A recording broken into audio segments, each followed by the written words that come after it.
bjthebrave back with another deck guide for you, and this time we're going to take a look at how Necrons are faring outside of the kind of control Phalanx deck that I've already made a deck guide for. If you've not seen that one and you want to play more of a kind of control style using some of the beefier bodies, go and check out my Phalanx control. That is up there live on my channel right now. But today is my attempt at a Nemesor deck, and I've made a few tweaks to this deck, and I am really thinking we're getting onto something now. So, what we've known for a long time is that Nemesor could potentially be a pretty good tempo deck. We got these new cards, and I've seen people build stuff with a lot of the new cards. And my thought process went to, I remember having a deck that was kind of almost there anyway. So I kind of wanted to go back and look at those cards and see which new ones complemented that style. And as a result, I think we've got something pretty good. So let's dive in. All right. Make love on tempo. All right, this is a tempo deck. Little reference to an old Kizomba song there, if you want to Google that. Anyway, this is the deck, guys. So obviously we got Nemesor putting out a 2/2 with Vanguard every single turn. We run double Extermination Protocols. These are to trigger Artifice quite often. We've got double Damaged Plasmacytes. This card is already probably in my top 10 favorite cards of all time in Warpforge. I really love this card. I think it's absolutely fantastic. It's such a great way of healing your Lord, something that I think is lacking sometimes in this game, and this is beautiful. You can do all sorts, like it makes your even things like your Praetorian just being able to attack, going down to the Warlord, going down to 2 health, and then rejigging back up to 4. It's a beautiful unit. It's really added a lot. 2 of those. We run 2 of the Flayed 1 packs. Now you have to remember, this is not a 3-drop, guys.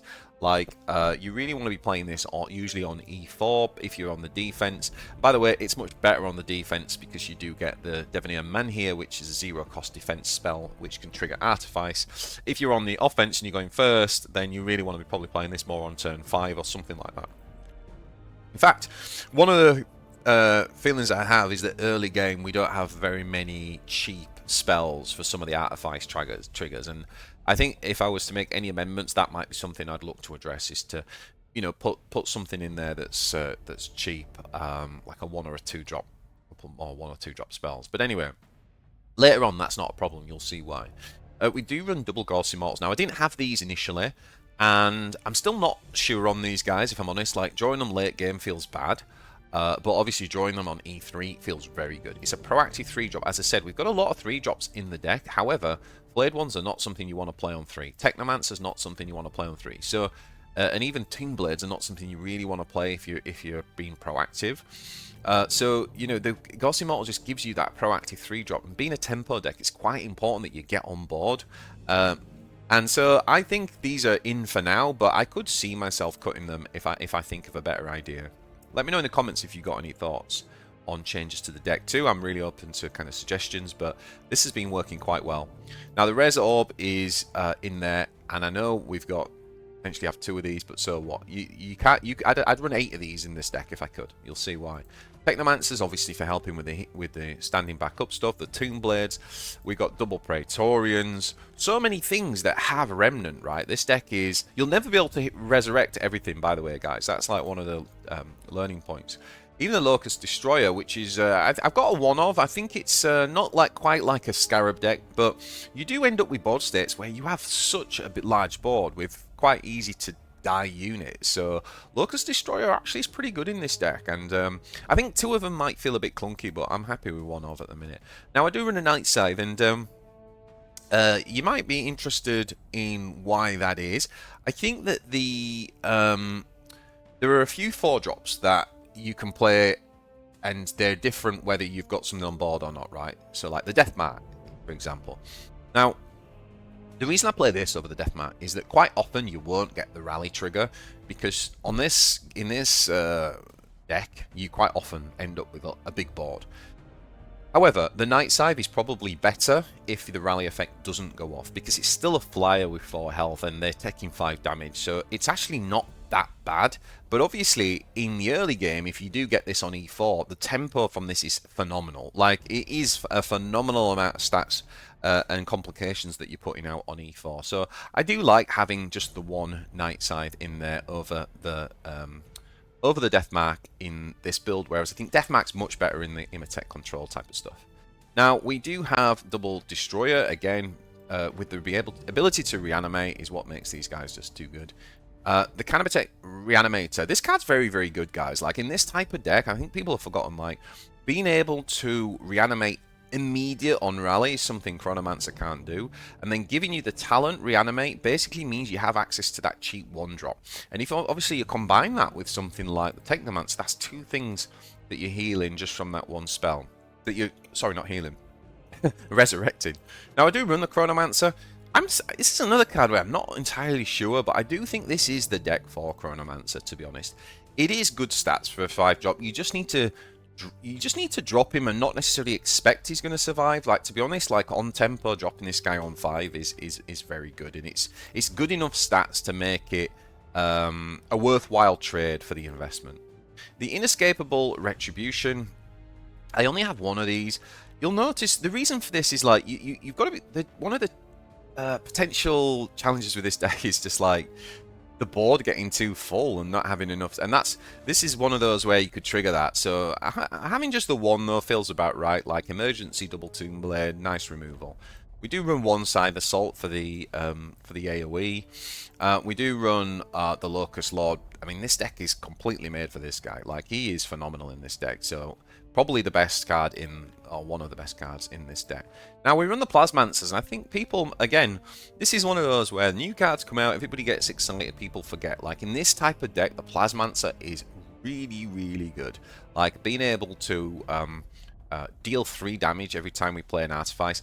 And being a late game Artifice is pretty good here, because we tend to have things like, you know, Reanimate and Chronomancer, and these things that come out of like one drop spells, we tend to have more in the late game. I do think this deck is lacking a couple of early game spells, and that could potentially be something that we potentially drop something for that. We do run the double Ghost Ark for the late game tempo, and just a single Methodical Destruction, just because this deck is more like death by 1,000 cuts, right? So it's lots of kind of smaller things, really, and you know, if you could get kind of shut out by a huge unit, basically like a St. Catherine or something like that.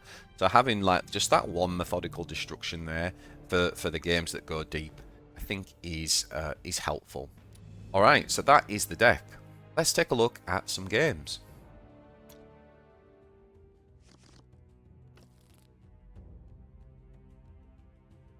Okay, so we keep the Res Orb Legendary card, and we keep our Extermination Protocol, and we draw the Night Scythe. Now, obviously, this guy, Zephyrblade, can really mow us down and aggro us down, and having these roadblocks can be very, very helpful against that type of deck. So he immediately comes down with a flanker. He wants to start pressing damage straight off the bat. Oh, but he actually just uses it to clear. Interesting.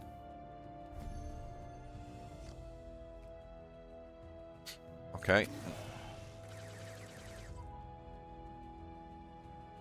And we debate whether to use this here to clear this, but I think in the end we sort of go, do you know what? We're better off saving this. We've got so many things that can be triggered off of Artifice that we're probably just going to wait a little bit.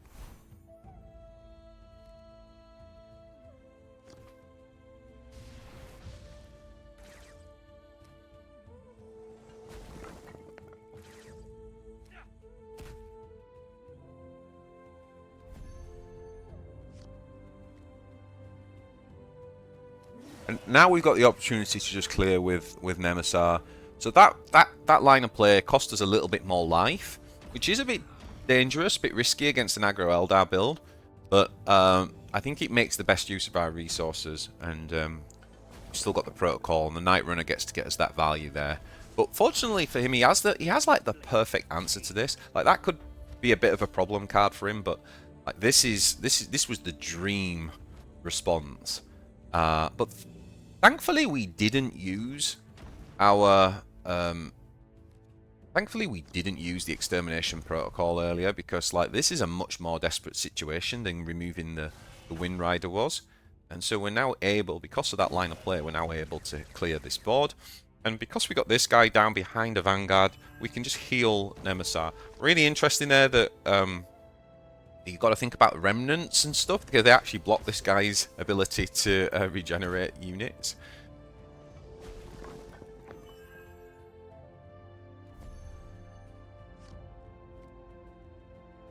So we have a nice clear answer here with the Skorpekh, and we put that deliberately next to Nemesor so that when it dies, its body can be reanimated if he doesn't clear. That's one of the good things with this deck as well, guys. Like, the amount of things you put out, your opponent just can't clear all the bodies.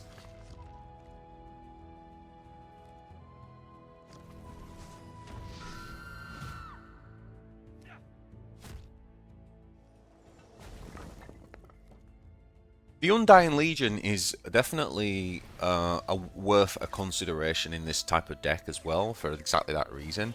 But the only thing is that you've got to just be really, really careful, because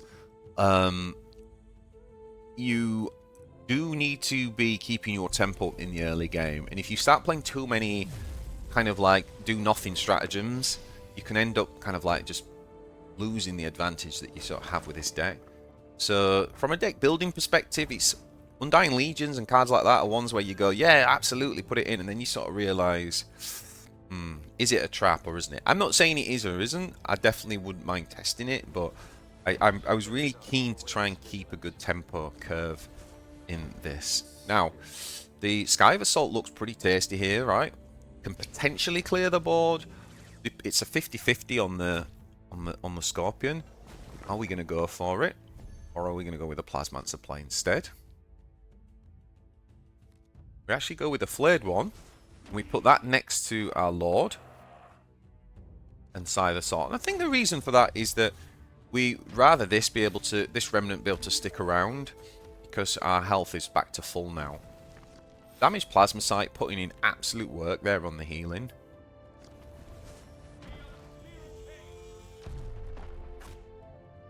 And so there you go. He's going to target that as a matter of urgency, but now he has to get rid of the remnant as well, which he doesn't do.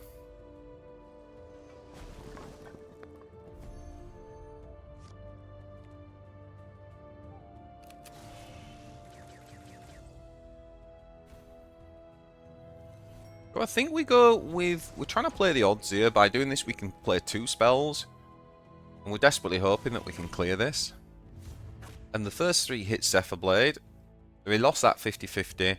And the second 50-50, we lose as well. So we got terribly, terribly unlucky there. Clear out the stone. He was very, very fortunate there.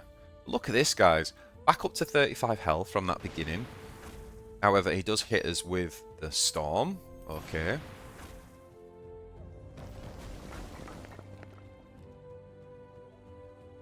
He's going to use the Mass to clear this and save his vehicle. Makes sense. But all that aggroing down, I mean, he's been hurting his Lord, right? He's down to 18 damage.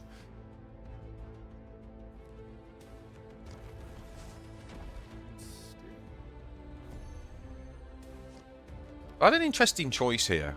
This is a really interesting choice now. I ended up going with the Ghost Ark option. I probably was just tired of missing the 50-50s.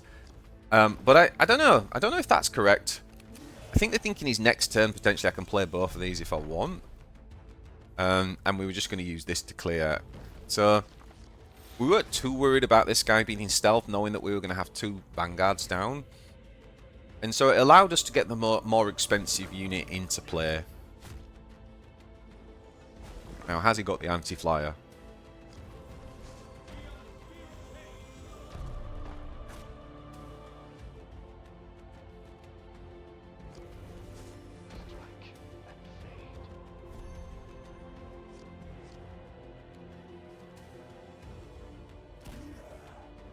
Really interesting turn here, having the double spells now. So our Artifice units really come online in the later game in this deck, because there's so many talents that give us extra stratagems for the Artifice triggers.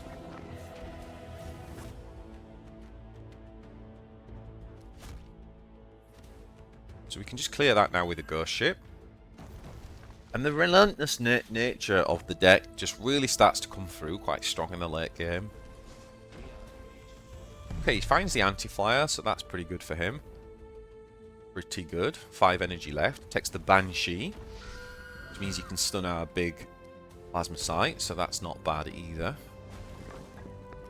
But you see, he's just got this wall of Necron warriors that he just can't get through. And as an aggro player, that is not something you want to see. Like, the fact that we're still at 21, 23 health at this stage in the game is a disaster for aggro Eldar. We can just drop the Flayed one pack here. Just keep making this even worse for him.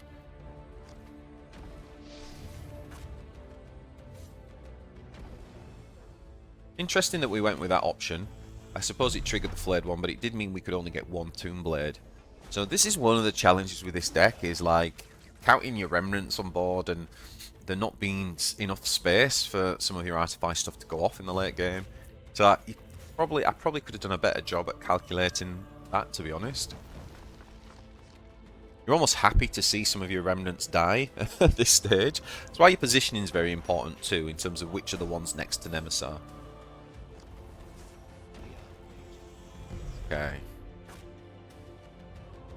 So the combination of these two allow him to get rid of our Plasmacyte. That was a real problem for him. Against Eldar, doing 3 damage every time we cast a spell. It's really, really powerful. Really powerful. And he put a lot of resources into getting rid of it.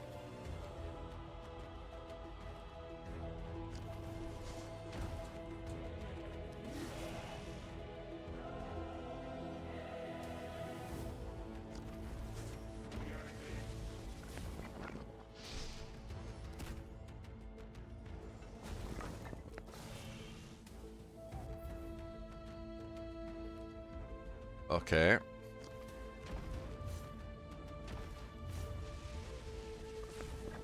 Not sure I would have gone with that play again if I could have done that again. But either way, I mean, look at the board size. This is what this deck does. You just end up with a ton of stuff. The Avatar. Oh my lord. He stealthed it. Stealth Avatar. Yeah, because you wouldn't see this guy coming over the hill, would you? He looks stealthy.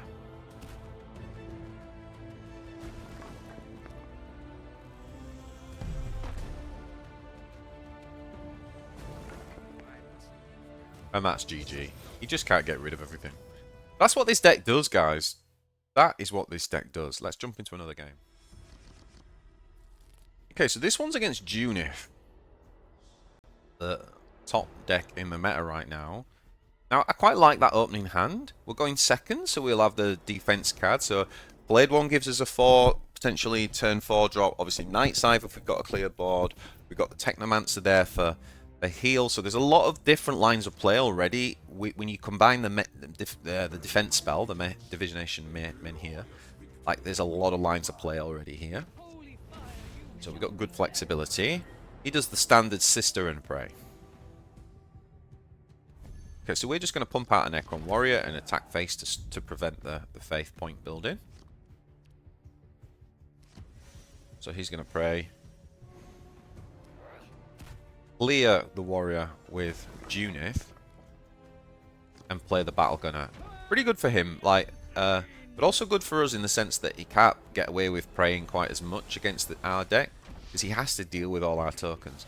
Now we do have the Tomb Blade, so we can get rid of this, which is a good job, because that could have been problematic. And we're just going to hit this, again, just to prevent him getting Faith. Now he puts on the Hollowed Martyrs, so this is a real problem for us. This card is a real problem for this deck, because it's going to get an insane amount of value.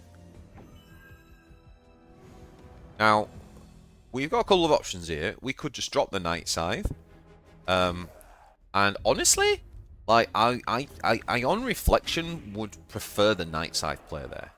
Because there's no rush to play this guy down, and it kind of forces us to go into heal mode next turn.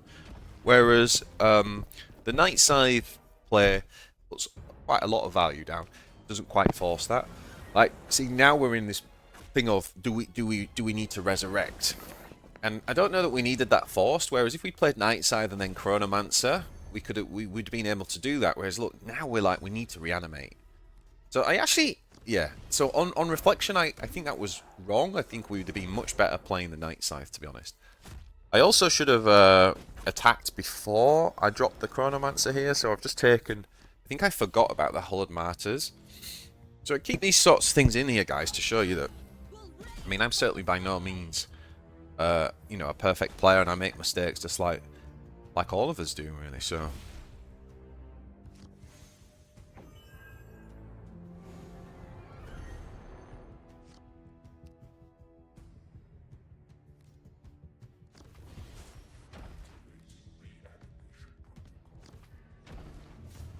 Again, we're off tempo, and I feel like it's a little bit forced that we just needed to resurrect when we had that board. Wishing I had the Res Orb.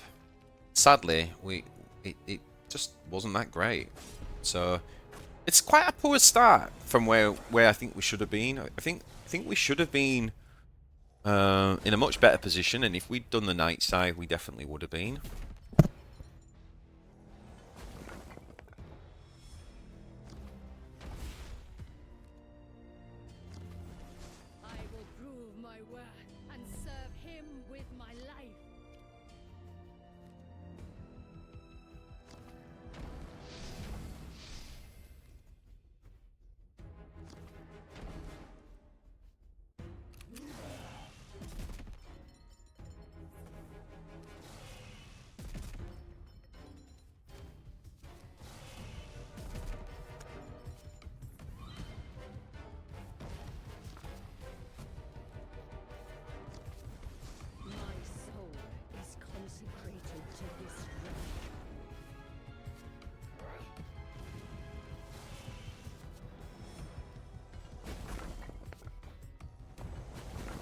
Warlord Martyr's just really putting in work, and now he's got Ace Dread down, so things are getting a bit desperate. So we actually decide, you know what, our res game's not been good so far, so we're gonna chuck this guy down, and see if we can bank a Resurrection Orb. So he kills with Junith, who in order to use her Martyrs, is obviously taking a lot of damage herself in all this attacking that she's doing. So, you know, in terms of Warlord health, it's pretty good. But we are quite far behind. Now, we get the Res Orb. Now, look at this. Like, if he's Astrid, he actually goes with the Prey. He can't resist the Prey and getting the Divine and the +1. But I wonder whether he should have actually cleared Lokhust there. It's a difficult one, right? Because it's a lot of value you're giving up. I get that, but... knowing that he's just given me a Resurrection Orb, I feel like that was probably not the right thing to do. So we get the Resurrection Orb off. It also enabled us to cheekily get the Night Scythe down there on an empty board first. And that gives us a really good kind of comeback turn. We've needed this turn all game. We've been really poor at coordinating our reanimates. And that finally got one there.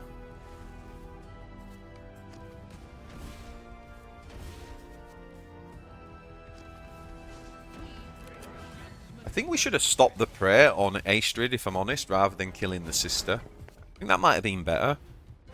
Because it put him onto 5 faith, so he gets double sisters next turn for his Warlord talent. So killing the sister wasn't actually any real net benefit there. I think that was a misplay.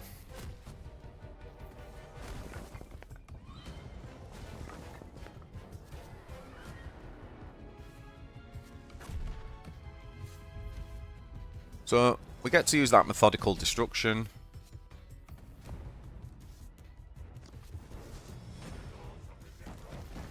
I actually don't think I attacked with my Lokhust Lord there. I think I might have run out of time on that. I remember there being one turn where I just kind of like missed a few attacks. I think that might have been it. So this game's getting grindy, guys. Typical kind of Junith battle like towards the end. Then the Retributors come down as well. The only problem with Retributors in this match, Sisters players take note, it does attack. It does say a random enemy troop, and for some reason it counts a remnant as troop. There are other abilities that don't count remnants as troops, so I don't know whether it's a bug or just bad programming. I'm not sure what's going on. But it is what it is.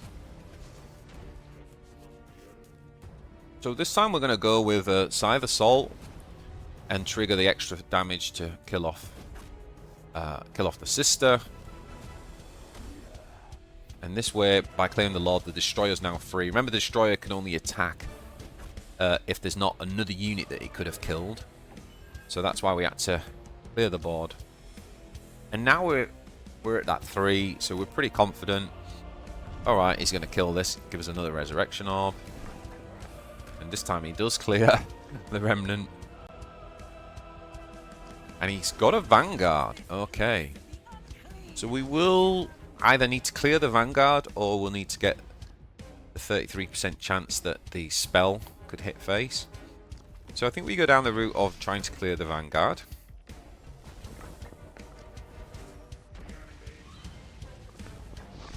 Yeah. Clear the Vanguard with Toonblade. That's GG. Now look, we've got these 2 Ghost Immortals in hand here. I do wonder about swapping one of them out for the 1 cost spell that reanimates. I think that could make sense, just to give us a little bit more cheap reanimate in the early game.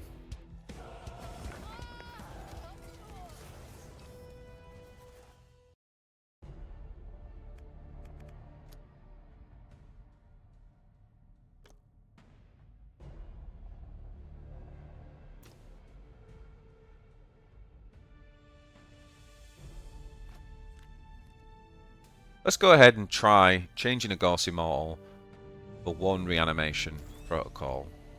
And let's jump into a game. This is a lot of fun, and I feel like I think Nemesor has kind of finally found the point where... I think it's finally at the point where it's actually pretty good. Now, Angry Player is currently 2nd on ladder. And Tervigon is perhaps even more inevitable than our deck, so we will need to play as the beatdown, I think, in this game. I don't think we're going to get the luxury to hang around. Tervigon, I imagine, is a pretty bad matchup for us, right?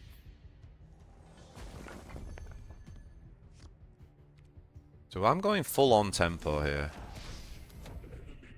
because we need to try and end this game before he can do silly combos. Also, if he has the E5 combo, that will get us as well. So I definitely don't think this is a good matchup for us.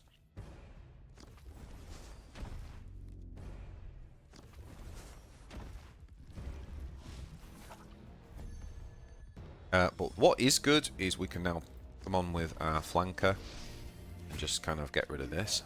Now the question now is, do we want to play this? I think we do, right? I mean, if he attacks this back, that's 6 damage that's done alone, and we can resurrect it anyway.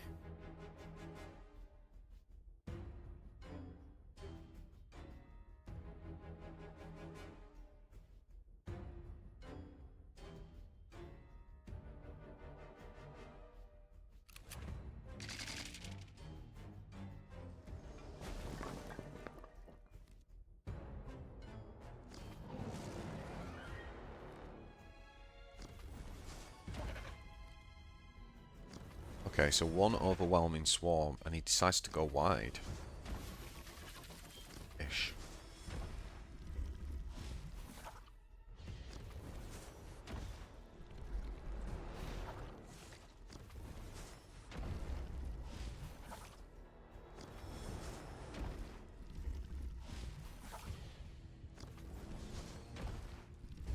Okay.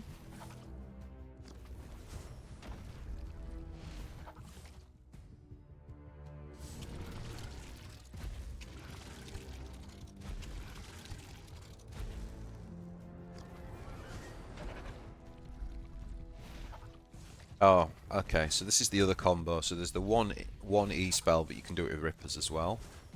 It basically uses Infestation Node to make a mega swarm.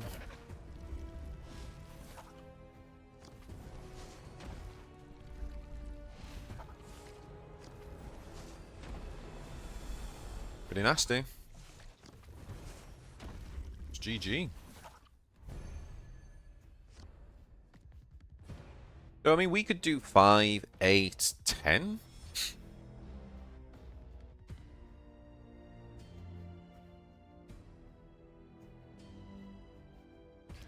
But that definitely won't be enough.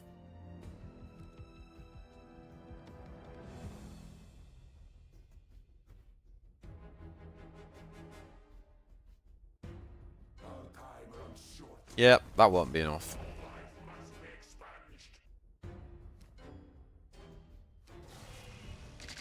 Actually, we should have killed this first, right?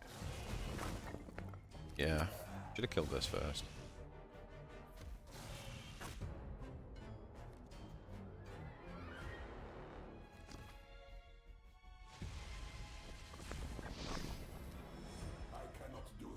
Oh, we cannot do it. Ah, I messed up anyway.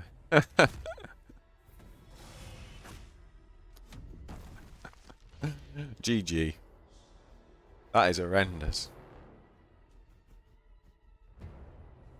Now, if he's got the please have Ravenous Hunter. That'd be hilarious. He just puts Ravenous Hunter on this and just waxes it in the face for 30 damage. Oh boy, that'd be hilarious. Oh, he hasn't got it. Oh, I kind of wish he had it just for the content. Just for the content.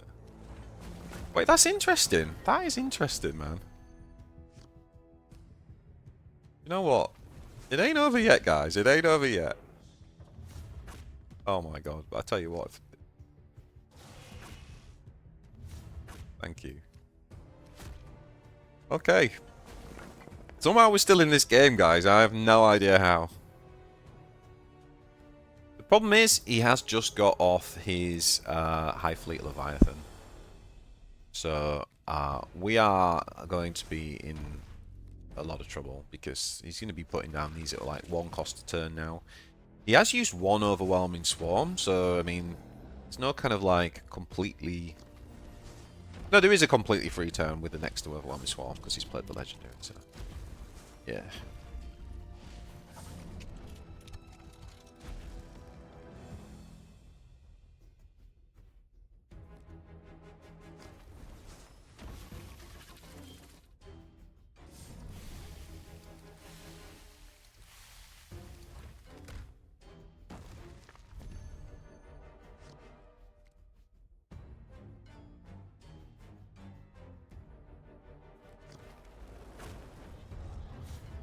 Oh, come on, dude.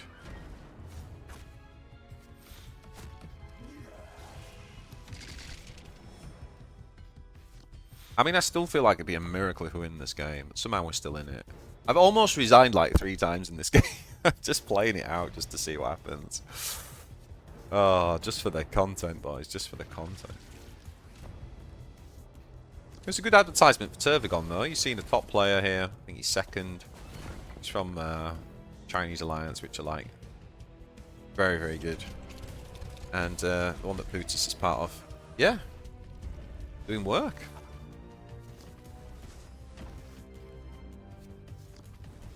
Doing the damn thing.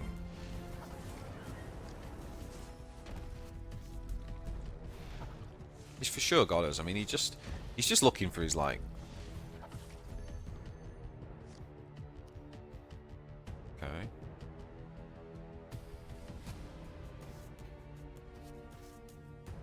Yeah. Not really a right lot we can do here, to be honest.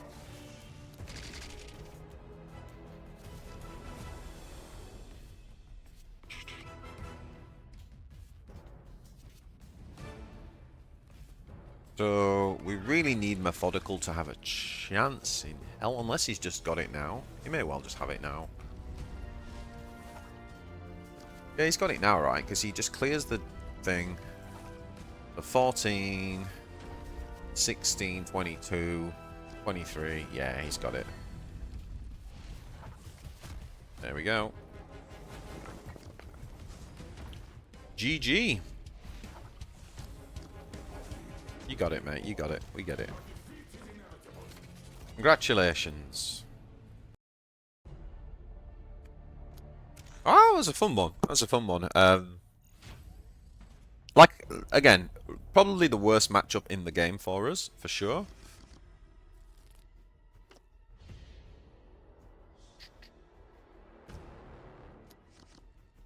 That early game.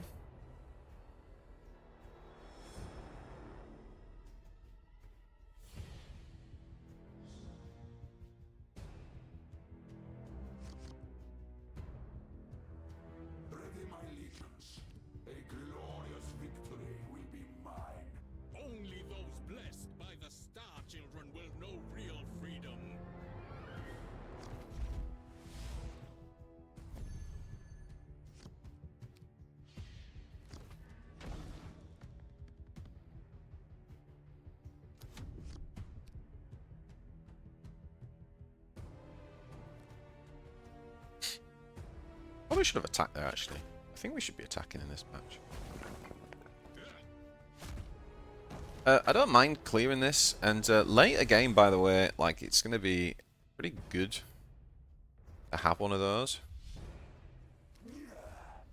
Yeah. Because he's basically giving us free artifice, right? So, for example, say he puts one in now, we can Flayed one pack, and then we can use Divination to get rid of it.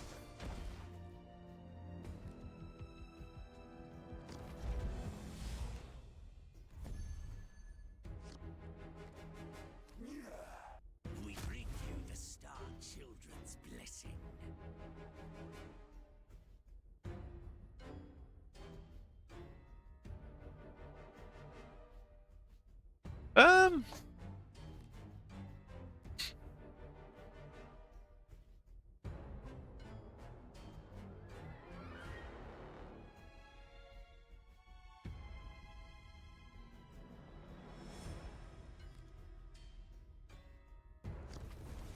He has just used a backstab, hasn't he? I actually wonder whether he's even got the thing to clear this. Now, a good thing with the Flayed one pack, even though it's very tempting to do those early game splurges, is you can always wait for the turn after dropping the Lokhust Lord, and that is almost an auto win, right? Can't clear the stuff off when you do that. Oh, interesting.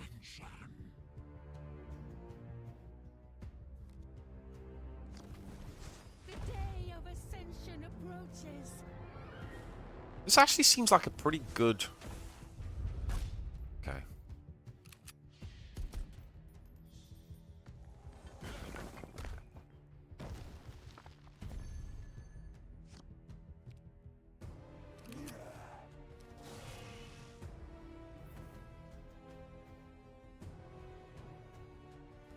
think we've got to get rid of this.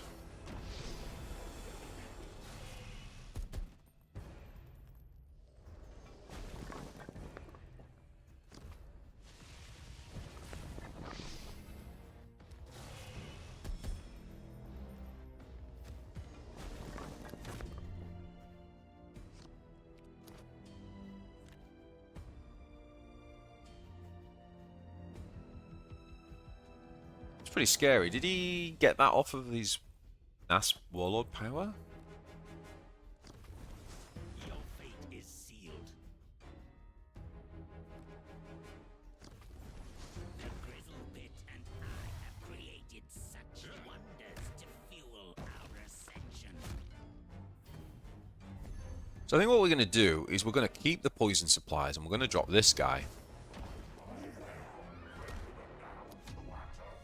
Because if he does kill this guy, we can then go off with the Flayed one pack, knowing that we can use this as a trigger, and then we've obviously got the Res Orb waiting for us. So that's the thinking.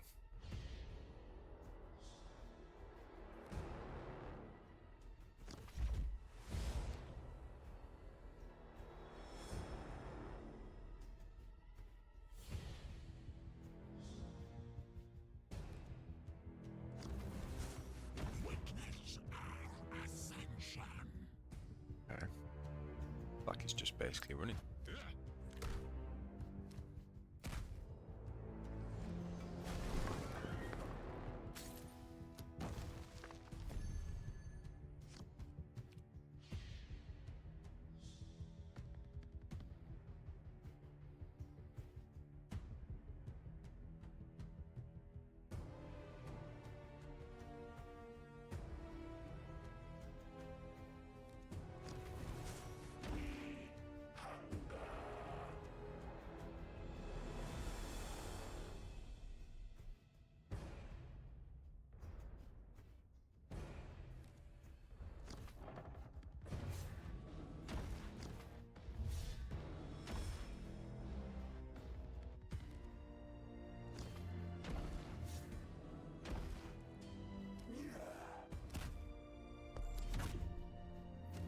Nice. We left one energy for the Solar Storm. Got the ping. That's ping-tastic. Now we're setting up an absolute brutal Resurrection Orb, potentially.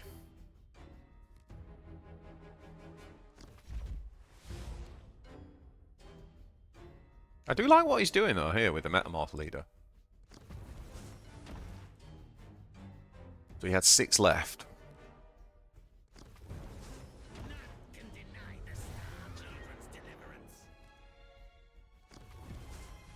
Sanctus.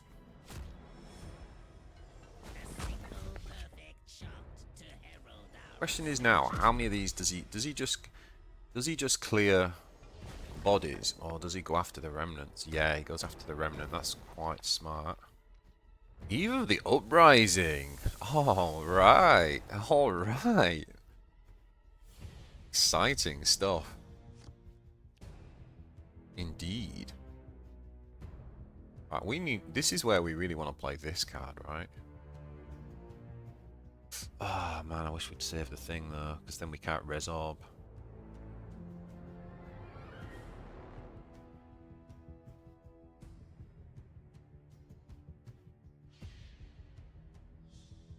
A lot though. It's just too good.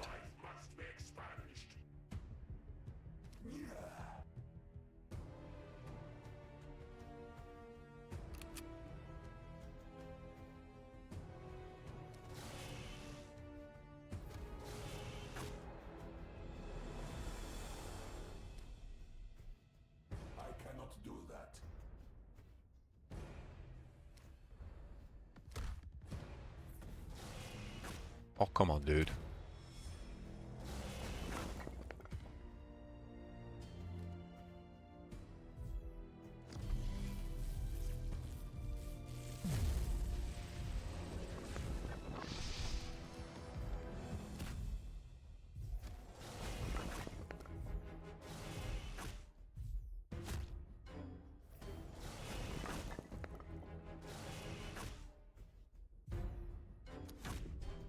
I mean, that's a pretty machine gun turn. Now he's got the eye that he played last turn, giving him cheap units for the late game. We go into this sort of Ghost Ark realm, the value town. Okay. Okay.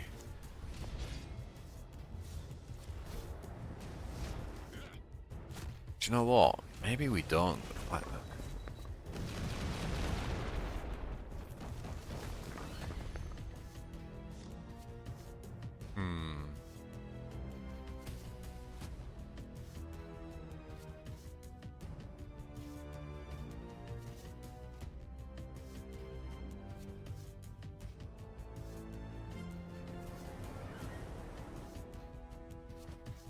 That just dies to the blast, so are we that bothered about that, to be honest? Maybe not.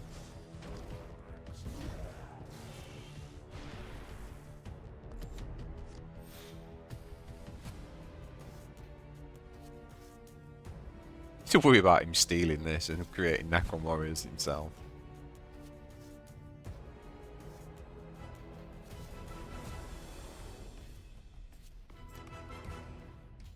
Rampant infestation as well. Wow, what is this, Derek?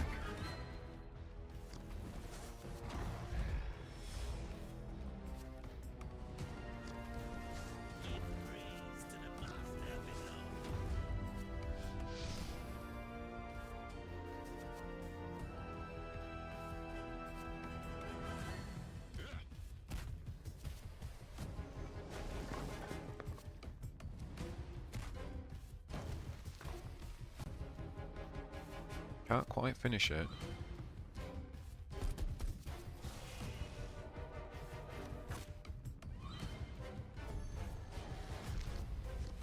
Actually put him on 1 here. Which is kind of crazy.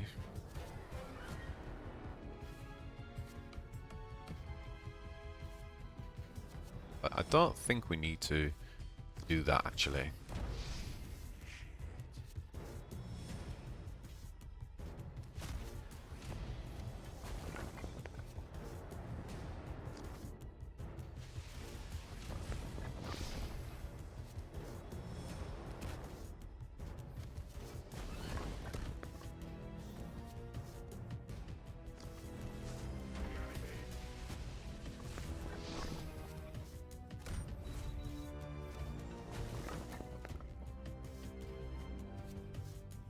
If we'd thought a little bit harder about that for a second, we knew what that was. I don't know why I just did that. I'd forgotten completely.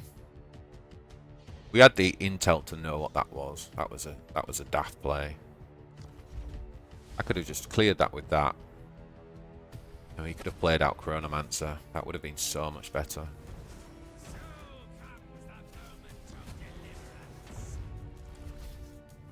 This thing doesn't have regen anymore, does it? I think it used to.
The extra ping going on only on his Warlord because there's no units left.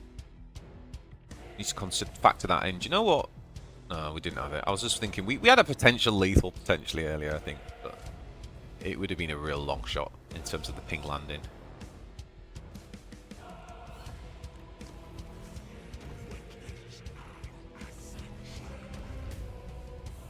This is my old recycle deck, isn't it?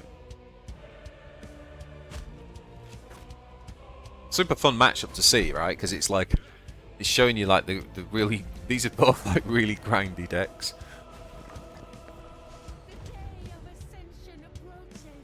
Okay, so these can only attack if they can kill something. So we'd just leave this guy up, we'd have had to kill those two.